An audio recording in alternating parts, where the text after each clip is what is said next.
গল্পের শুরুতে আমরা মান্ট লিংজিয়াং নামক একটি সুন্দর দুনিয়াকে দেখতে পাই, যেখানে আমাদের নায়ক মায়ানন্দের সাথে মেগি নামক এক শয়তান মহিলার তীব্র যুদ্ধ চলছিল। যেখানে আমাদের নায়ক মায়ানন্দ কোনোভাবেই তখন মেগির সাথে পেরে উঠছিল না। ঠিক এর কিছুক্ষণ পর যুদ্ধ শেষে মেগি হঠাৎ করে তখন রোমান্টিক হয়ে ওঠে এবং মায়ানন্দকে কিস করতে এগোয়। ঠিক তখনই অন্যদিকে আমাদের ওয়াংশিওকে দেখানো হয়, যে কিনা টিভির সামনে বসে তরমুজ খেতে খেতে এই দৃশ্যটা সুন্দরভাবে উপভোগ করছিল। এদিকে যখন মেগি মায়ানন্দকে কিস করতেই যাচ্ছিল, তখন সে একটি অদ্ভুত শব্দ শুনতে পায়, যার কারণে সে পিছনে ফিরে তাকিয়ে দেখে ওয়াংশিয়াও সোফায় বসে বসে তার টিভি রিমোট হাতে নিয়ে তাদের দুজনের এই রোমান্টিক মুহূর্তটা উপভোগ করছে। আর এখানে আমরা বুঝতে পারি ওয়াংশিয়াও কোনোভাবে হিস্টোরিক্যাল দুনিয়ায় কাকতালীয়ভাবে প্রবেশ করে ফেলেছে। এদিকে মেগির এমন সুন্দর মুহূর্তটাকে এক মুহূর্তে নষ্ট করে দেওয়ার জন্য সে তখন ওয়াংশিয়াওয়ের উপর প্রচন্ড রেগে যায় এবং তাকে আক্রমণ করতে ছুটে আসে, যেটা দেখে ওয়াংশিয়াও ভয় পেয়ে ভুলবশত তার হাতে থাকা রিমোটের পজ বাটনে ক্লিক করে ফেলে, যার কারণে মেগি তখন শূন্যেই স্থির হয়ে যায়। যেটা দেখে ওয়াংশিয়াও তখন দ্রুতই বুঝে যায় যে সে এখন এই দুনিয়ায় বাস্তব টিভিতে রিমোটের নিয়ন্ত্রণ পেয়ে গিয়েছে। ঠিক এটা বুঝতে পারে এরপর সে বারবার প্লে এবং পজ করে মেগির সাথে মজা নিতে থাকে। আর এর কিছুক্ষণ পর সে মায়ানন্দকে নিয়ে তখন পালিয়ে যায়, আর অন্যদিকে মেগি তখন তাদের খুঁজতে বের হয়ে যায়। এদিকে ওয়াংশিয়াও আমাদের নায়ককে টানতে টানতে ক্লান্ত হয়ে একটি গাছের নিচে বসে পড়ে এবং ভাবে, যদি আমি বাসায় থাকতাম তাহলে নিশ্চয়ই ফুড ডেলিভারি অ্যাপ থেকে এখনই কিছু খাবার অর্ডার করতাম।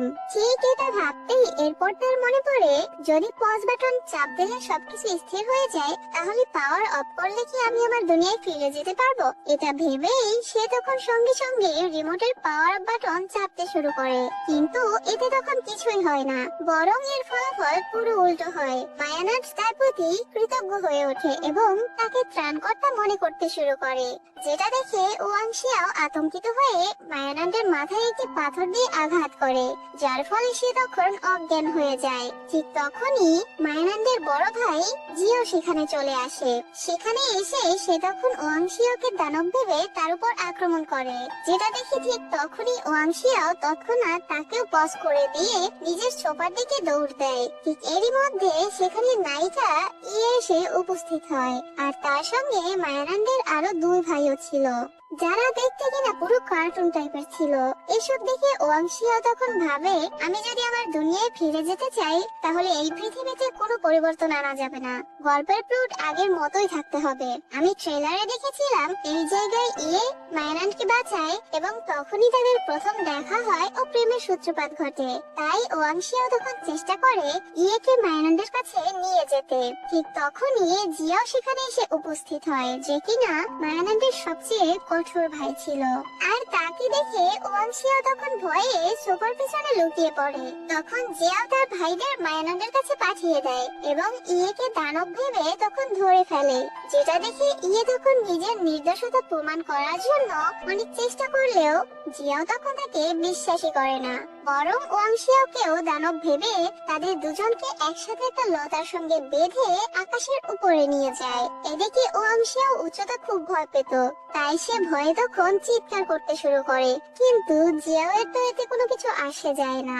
এর কিছুক্ষণ পর তারা শিয়ানদাহ সদর দপ্তরে পৌঁছে যায়, যা মূলত একটি গুরুকুলের মতো স্থান ছিল, যেখানে মানুষ নতুন নতুন দক্ষতা শিখত।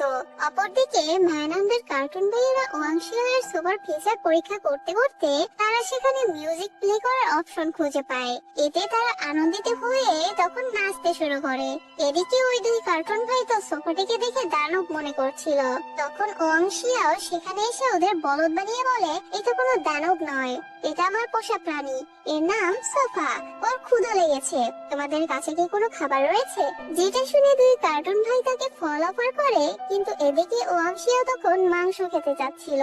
ঠিক তখনই সেখানে জিয়াও এসে উপস্থিত হয়, যেখানে জিয়াওকে দেখে তার ভাইয়েরা তখন ভয়ে পালিয়ে যায়। আর ওদেরকে তখন আটকাতে গিয়ে ওয়াংশিয়াও যখন নিজে পড়ে যাচ্ছিল, তখন জিয়াও এসে এসে তাকে বাঁচিয়ে নেয় এবং বলে মায়ানন্দ এখনো বুঝতে পারছে না তুমি আসলে দানব নাকি সাধারণ মানুষ, কিন্তু তুমি দানবদেরও নিয়ন্ত্রণ করতে পারো, তাই আমার চোখ সবসময় তোমার উপর থাকবে। মূলত এই গল্পটি পুরোনো যুগের প্রেক্ষাপটে লেখা হয়েছিল, তাই তখনকার মানুষ আধুনিক প্রযুক্তি বুঝতে পারছিল না, এমনকি তারা আগে কখনো আধুনিক সোফাও দেখেনি। তাই এটা নিয়ে তারা তখন নানা বিভ্রান্তিতে পড়ে যায়। এরপর মায়ানন্দ এসে তার ভাইকে ওয়াংশিওকে ক্ষতি করতে নিষেধ করে। ঠিক ওই সময় ওয়াং এর মাথায় যে হেয়ার ব্যান্ডটি মায়ানন্দ নিয়েছিল, ঠিক ওই হেয়ার ব্যান্ডটি তখন ওয়াংকে দেখিয়ে জিজ্ঞাসা করে জিনিসটা কি, তুমি কি জানো?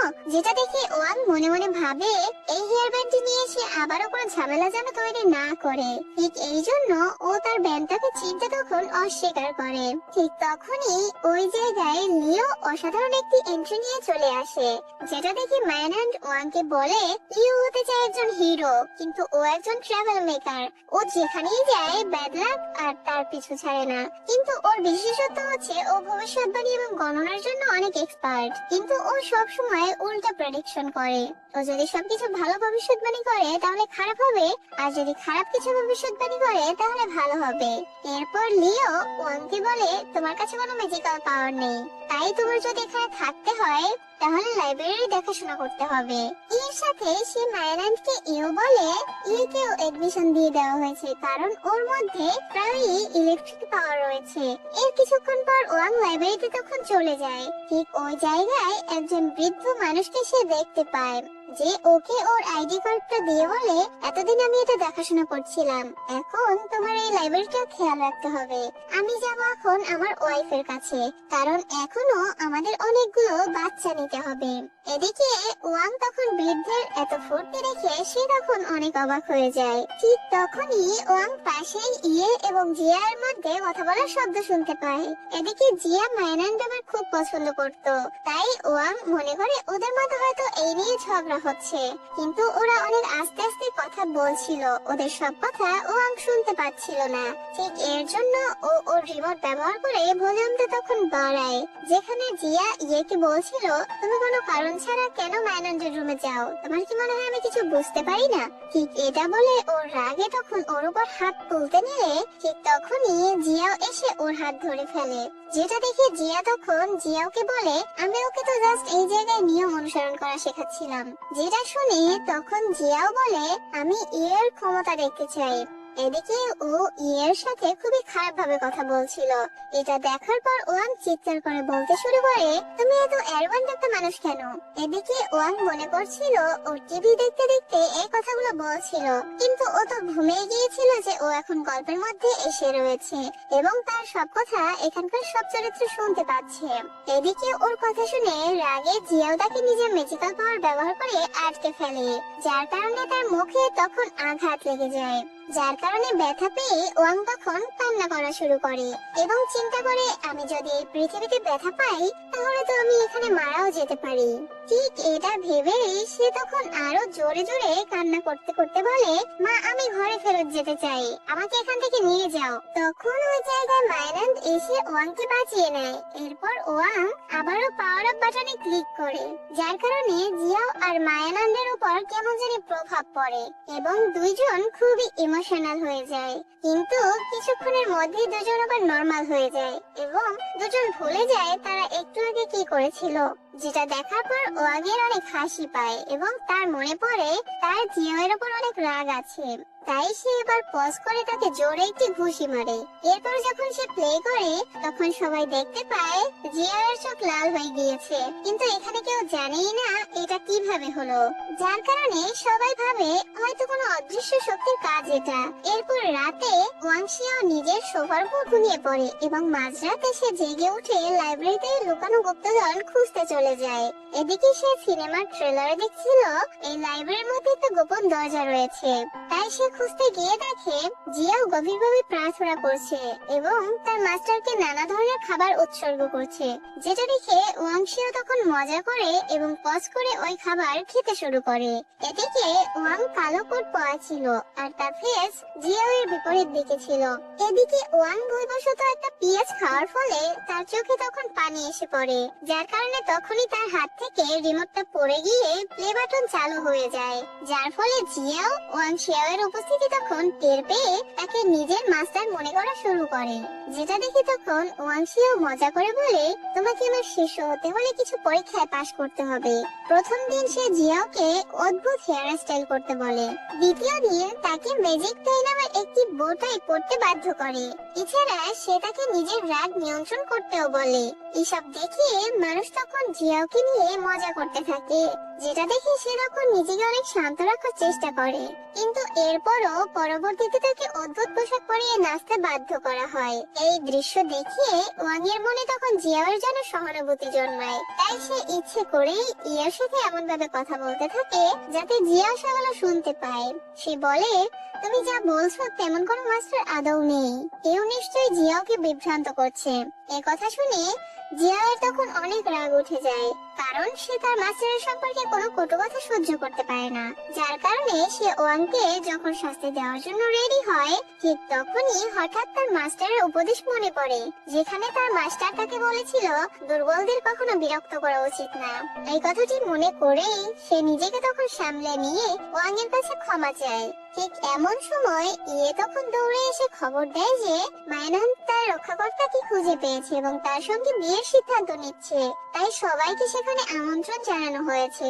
যেটা শুনে ইয়ে ওয়াংকে সঙ্গে নিয়ে এখন বেরিয়ে পড়ে, কিন্তু পথিমধ্যে হঠাৎ ওয়াং ভারসাম্য হারিয়ে উপর থেকে নিচে পড়ে যায়। ঠিক সেই মুহূর্তে জিয়াও দ্রুত এগিয়ে এসে তাকে ধরে ফেলে এবং নিরাপদে গাড়িতে বসিয়ে বলে, এবার ঠিক মতো বসো, যদি আবারও তুমি পড়ে যাও তাহলে আমি কিন্তু আর বাঁচাতে যাব না। এরপর তারা সেই জায়গায় পৌঁছে যায় যেখানে একসময় মায়নান্ট ও ডেভিল ম্যাগির যুদ্ধ হয়েছিল। মূলত ম্যাগি এখানে দাবি করছিল সেই হেয়ার ব্যান্ডটি তার এবং সে একসময় মায়নান্টের জীবন বাঁচিয়েছিল। সে বলে এই কারণেই মায়নান্ট এখন আমার প্রেমে পড়েছে, কিন্তু ওয়াং এই কথা তখন বিশ্বাস করে না এবং তার বন্ধুদের বোঝানোর চেষ্টা করে যে ম্যাগি আসলে একটা ডেভিল, তবে কেউই তার কথার কোনো গুরুত্ব দেয় না। তখন ম্যাগি নাটকীয়ভাবে মাথা ঘোরানোর ভান করে এবং মায়নান্টের কাছাকাছি চলে আসে, যেটা দেখে ওয়াং একদমই স্বস্তি বোধ করে না, কারণ তার মনে হয় মায়নান্টের প্রকৃত ভালোবাসার মানুষ হওয়া উচিত ইয়ের। তাই সে এক অভিনব কৌশল অবলম্বন করে সে একটি রিমোটের পাওয়ার বাটন চাপ দেয়, যার ফলে ম্যাগি আচমকাই মায়নান্টকে ফ্রেন্ড জোন করে দেয়। কিন্তু পরক্ষণে সে আবার নাটক করা শুরু করে। এদিকে জিয়া এই পুরো ঘটনাটি পছন্দ করছিল না। এরপর ওয়াং জিয়ার কাছে গিয়ে বলে, যদি মায়ানন্দের জন্য কেউ উপযুক্ত হয় তবে তো তুমি। সে অন্য কাউকে বিয়ে করতে পারে না। নিশ্চয়ই ম্যাগির কোনো গোপন উদ্দেশ্য আছে যা আমরা এখন জানি না। তুমি একমাত্র ব্যক্তি যে তার আসল চেহারা মায়ানন্দের সামনে আনতে পারবে। এরপর জিয়া ওখান থেকে চলে গেলে জিয়াও ওয়াং এর কথোপকথন তখন শুনে ফেলে। সে বলে, তোমার চেহারা দেখে তো মনে হয় তুমি খুবই নিষ্পাপ, কিন্তু ভিতরে তুমি অনেক ধূর্ত। পরবর্তীতে দেখা যায় মায়ানন্দের সামনে জিয়া ও ম্যাগি একে অপরকে অপমান করছে, আর ওয়াং জিয়ার পক্ষ নিয়ে কথা বলছে। তখন ম্যাগি বলে, ওরা দুজন কথা জাল তৈরি করতে খুব ভালো জানে, আমি ওদের সামনে টিকে থাকতে পারবো না। তবে সে আবার মাথা ঘোরানোর নাটক করে আর মায়ানন্দ তাকে ধরে ফেলে। ওয়াং বুঝতে পারে ম্যাগি শুধু ভালো হওয়ার ভান করছে এবং সে ঠিকই তার আসল চেহারা সবার সামনে তুলে ধরবে। এদিকে ম্যাগি এক ডার্ক পার্পল রঙের বাটারফ্লাই ব্যবহার করে মায়ানন্দকে নিজে বসে আনে এবং বলে, তুমি আমাকে ভালোবাসো, আমিও তোমাকে ভালোবাসি, তাহলে এবার আমি তোমার আত্মা নিয়ে নেই। অন্যদিকে বাইরে থেকে ওয়াং সেই রহস্যময় প্রজাপতিগুলো লক্ষ্য করে, যেখানে জিয়াও সঙ্গে সঙ্গে তখন বুঝতে পারে এগুলো ডেমনিক বাটারফ্লাই, যার কারণে সে নিজের শক্তি দিয়ে সেগুলো তখন ধ্বংস করে ফেলে, যার ফলে তার হাতে গভীর ক্ষত হয়। যেখানে কেউ একজন তার শক্তি ব্যবহার করে সেই ক্ষতটা ঠিক করে ফেলে এবং নিশ্চিত হয় যে এগুলো মেঘের পরিকল্পনারই অংশ, যার কারণে সে সিদ্ধান্ত নেয় যে কোনো মূল্যেই এই ষড়যন্ত্রের পর্দা ফাঁস করতে হবে। অন্যদিকে মেঘি যখন মায়ানন্দের আত্মাকে নিজের করে নিতে চায়, ঠিক তখনই ইয়ে ফুল হাতে নিয়ে সেখানে এসে উপস্থিত হয় এবং তার পেছনে ওয়াংও চলে আসে।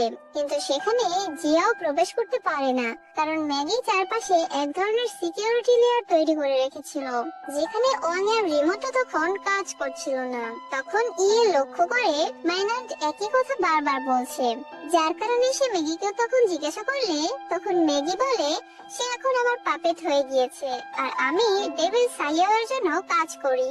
এই কথা শুনে ইয়ে তখন প্রচন্ড রেগে যায় এবং ম্যাগিকে হত্যা করতে চায়।